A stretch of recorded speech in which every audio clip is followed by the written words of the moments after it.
the information provided to me. There was another particular piece that was talked about after the IED attack that AFRICOM wrote.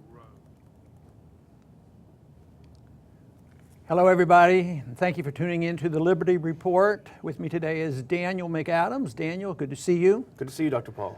As our viewers have noticed that we're doing this program at the same time, there's very important hearings going on in Washington dealing with Hillary Clinton and Benghazi. And I guess the first question for a lot of American people, do you think we're going to learn something new today? Do you have any predictions and any shattering news that'll come out of this hearing?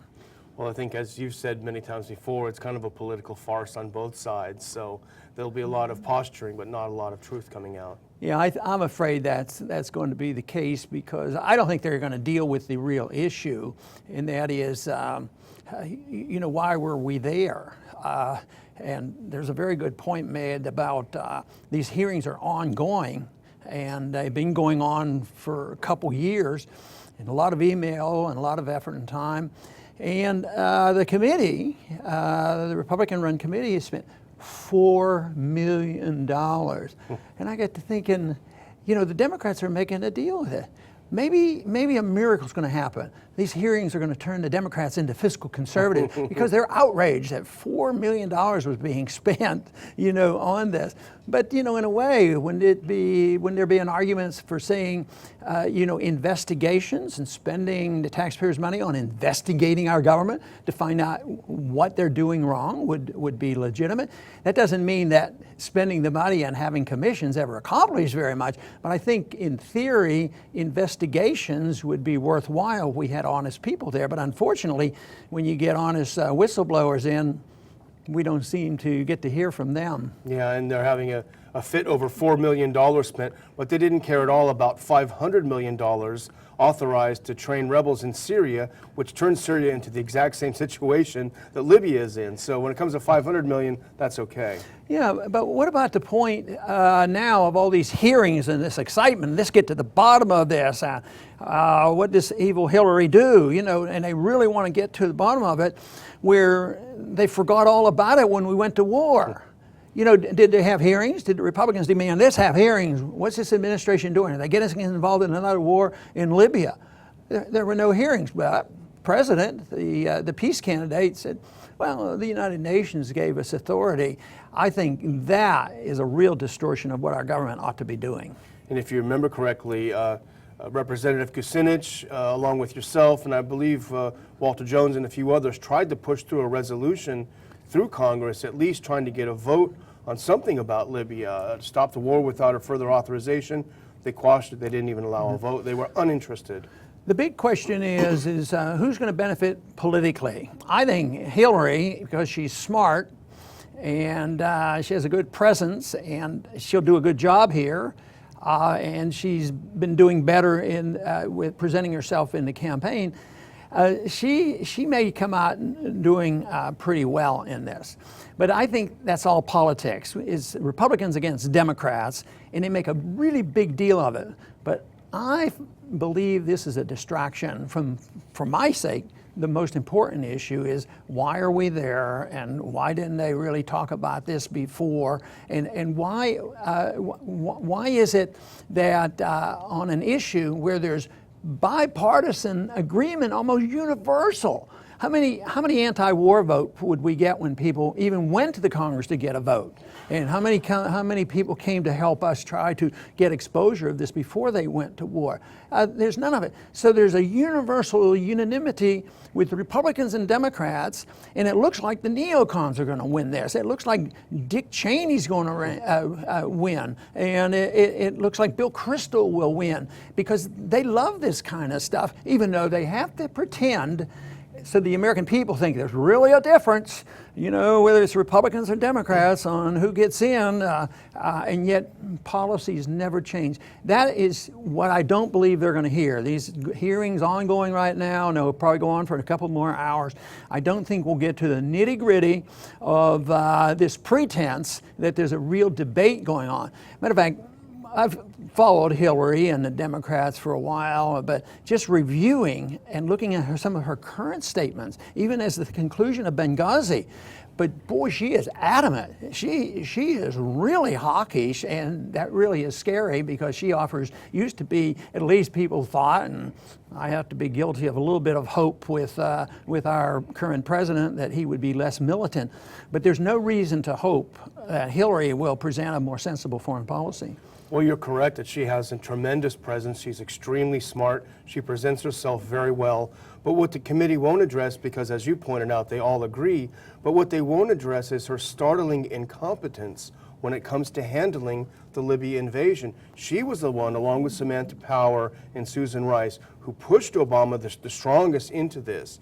Although, as Bob Gates, who was in the administration at the time, pointed out, they had absolutely no idea what would happen after they got rid of Gaddafi. The quote that Gates said is, quote, "We played it by ear." So talk about stunning incompetence. To this day, she says, Libya was smart power at its best. Well, if that's smart power. Well, that's sad. It's sad for the American people. It's sad for the people who die. And it's sad for the consequence of this. The consequence of pushing us into this deal has been horrendous. And of course, we spoke about this rather recently, where all the weapons have flowed out of Syria, out of Libya, into Syria and to Africa and all these places. So, you don't know whether this is definitely planned and they're doing a good job and they're efficient in accomplishing what they want, or it's unintended consequences or whatever. But so a lot of bad things have happened from this, and I don't think they're going to really touch on that in this hearing. Well, Benghazi was the center of the revolution against Gaddafi. So you'd think that those people in that area would have been the most pro-American. The question is, and I think even Rand asked it a while ago, what was actually happening at the consulate? What was the U.S. doing in Benghazi? We know that weapons were being shipped out. This is not a conspiracy theory. It's been well proven that weapons have been shipped out. What else was happening there? What were the real issues that were happening around that consulate at the time? That's what I'd like to know. And it's going to be hard for us to even speculate, because there's so many different factions. If you try to figure out who did what or who's doing what in Syria right now, there are so many different factions. There might be 6 or 8 factions, and this would be true in Syria as well. So we won't know the exact group. All I know is there could have been a lot better outcome if we had practiced prevention, and just avoided this situation.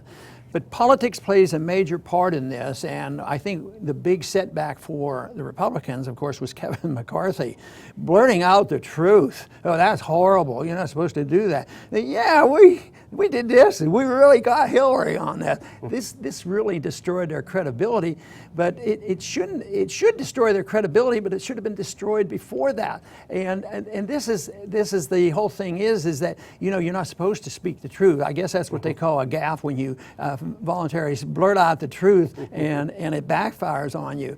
But and the Democrats caught hold of this. But didn't the Republicans do a pretty good job when they got wind of what Lois Lerner was doing?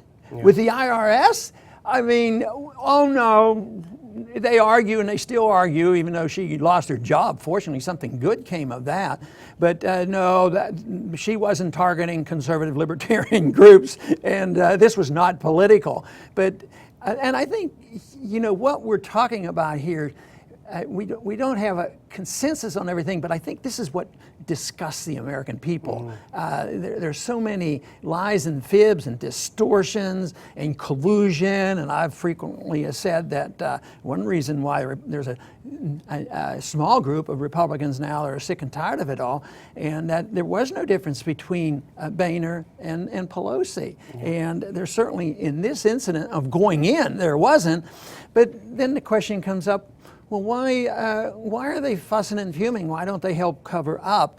But I think there probably are some reasons why the political charade continues. Yeah, absolutely. One of the things that we focus on at the Institute, Peace and Prosperity, is not just to be anti-war, but to study the things that lead to wars. And the thing about Libya that's fascinating is this whole UN Security Council resolution came about because of one Libyan NGO. And there was a fantastic film made about this guy. It was a one-man operation, and he essentially admitted on film that he made up all of the atrocity stories about Libya. But it was based on his NGO report that the Human Rights Council of the UN kicked it upstairs to the UN Security Council, which passed a resolution based on false information, which became the authorization for the use of force. So you have to trace these things back to their origin, and it's often very fascinating to do so. Yes, in the early part of Hillary's statement today, and I don't have the quote, but the way I understood it was that she said that, the responsibility of she and others would be security. People love security and safety, and they're willing to give up their liberties for it. So she honed in on security, and that's what she was dealing with. And she wanted to downplay and dispose of those people who are locked into ideology.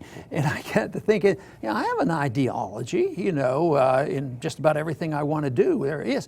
But she is still spouting an ideology. It's not like we're practical and this is the whole purpose of utilitarianism. They're practical people, but they're ideologues too. They're ideologues that play on this whole thing of humanitarianism. Matter of fact, Hillary has pushed this whole war on humanitarianism. It was to go in there and things are going to be very practical.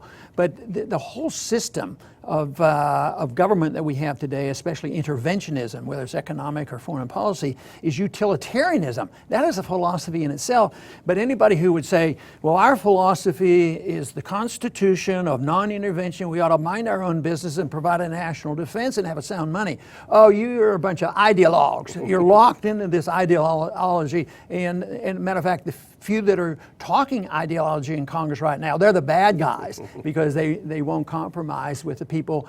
The rest of them are arguing, really, the truth is more money. In this case, they don't want anything. Neither party wants to do anything. They'll probably use this as saying, we do have problems and we need a little bit more money, and they always do, whether it's out in the open or a secret budget.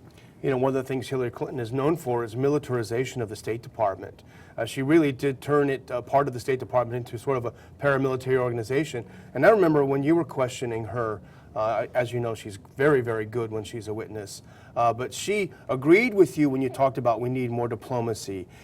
She knew how to handle what you were saying, but her solution was, well, that's why we need a bigger State Department budget, without really letting us know. But a lot of that new money was used to really militarize a lot of the functions of the department. But she's very good. When an incident like this happens, I always think, does this fall into the category of blowback? And it may well be blowback against American interference. And like we said, we don't know exactly who did it. But, and sometimes blowback and unintended consequence sort of blend in together.